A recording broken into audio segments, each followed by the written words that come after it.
Hi everybody, this is Peter Schiff, and I wanted to do a follow-up video to the one that I came out with last week exposing the truth behind Janet Yellen's supposed warnings about the housing bubble and the financial crisis. I realized that when I recorded that video, I really glossed over one key comment that Yellen made back in 2005 that I really think deserves much more attention. So I'm going to go and analyze that in more depth right now.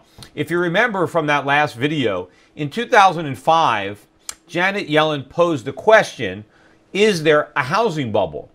And she basically answered it by saying no, there was not, because she identified one reason that there might be a bubble, but then four fundamental reasons to justify why real estate prices were rising, not because of any kind of bubble, but because of the fundamentals that therefore justified the higher prices. And one in particular had to do with credit. And I want to go over that comment right now that I kind of glossed over in the last video. Let me read you what she said. This is in her 2005 speech in San Francisco that many people use to justify the idea that she warned about the housing crisis and the bubble.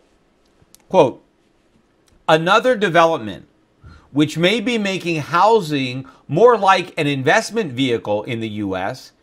is that it's now easier and cheaper to get at the equity, either through refinancing, which has become a less costly process, or through an equity line of credit. These innovations in mortgage markets make the funds invested in houses more liquid." So Janet Yellen is saying because Americans are treating their houses as investments, that those houses are now more valuable because they're not just a place to live, but they're an investment.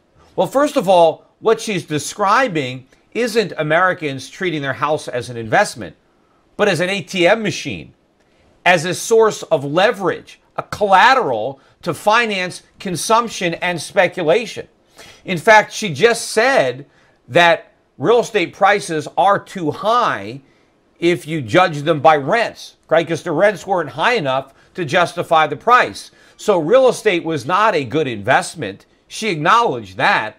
What's really going on, the real reason that homeowners were willing to extract their equity is because they believed the market would replenish it. They weren't investing in houses, they were speculating in houses. Homeowners were banking on appreciation, and because they were so confident that their house would keep going up in value, they were willing to extract the equity and spend it. And the lenders, because they were also so confident that real estate prices would keep rising, that they were willing to extend the credit in the first place. So what she is doing, she is putting her finger on rampant real estate speculation, on incredible leverage and debt as evidence that there's no bubble, when that's precisely why there was a bubble. In fact, the reason the financial crisis was so bad was because so many people did what Janet Yellen was pointing at as being a good thing. She said these were innovative products. These weren't innovative. These were ticking time bombs. This is what made the financial crisis that she had no idea was coming so bad. Because when real estate prices were rising and people were taking advantage of that by doing home equity extractions and lines of credit, the minute real estate prices started to fall, nobody had any equity left because they'd already borrowed it out and spent it. And so that's why there was a financial crisis, because all these mortgages went bad. Had they not had all these innovative mortgage products, had individuals not borrowed so much against their houses on the way up, they would have still had that equity on the way down. And so the bursting of the housing bubble wouldn't have been nearly as bad. The reason it was so bad was because so many people were doing exactly what Janet Yellen saw that they were doing, yet instead of being nervous about it, instead of being concerned, she was happy. She was applauding it. She was a cheerleader for the housing market. She was saying that all of this proved that there was no bubble. In fact, this was the bubble mentality that I was writing about back in 2005. People were so confident that real estate prices would go up, nobody wanted to sell their house. In fact, in the past, if you needed to access your home equity for whatever reason, you would have to sell your house. But thanks to these innovative products, nobody had to sell their house. You would just borrow the money. That way you can have your cake and eat it too. You can get the equity out of your house without selling your house. And of course, since the house would keep going up in value, you can get more and more equity. If you sold your house to get the cash, well, then you couldn't benefit from future appreciation.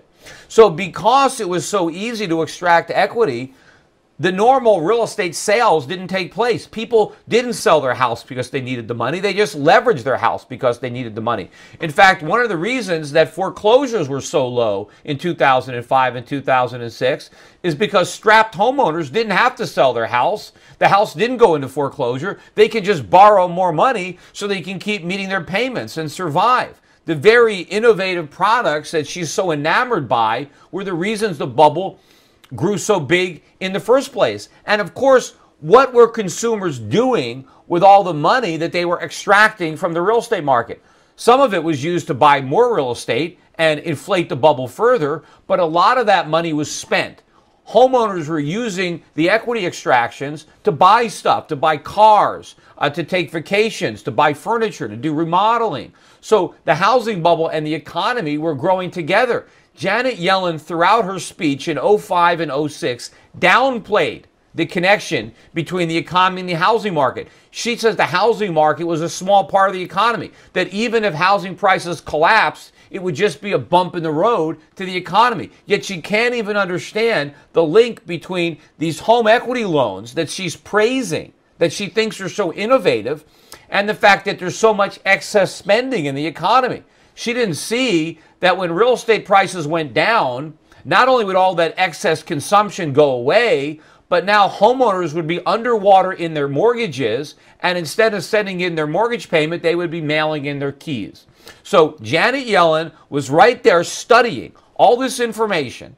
She had it at her fingertips. She looked over all the debt excesses, all the credit excesses in the real estate market. She talked about Americans basically using their homes as ATM machines and said, there's nothing to worry about. Everything is fine. Everything is great. Real estate prices deserve to be going up because Americans can now use them as a source of liquidity. Because you can now extract the equity and spend it, that means real estate is more valuable. Of course, everybody wanted to own a home because it was your ticket to Easy Street, because you can keep on borrowing and living beyond your means. But all of this was part of the bubble. All of this is what defined the bubble. But none of it was obvious to Janet Yellen. The person that the left, the person that President Obama is trying to credit for having warned about the financial crisis, having predicted the financial bubble, was not only as blind as most of her colleagues, but she was a cheerleader.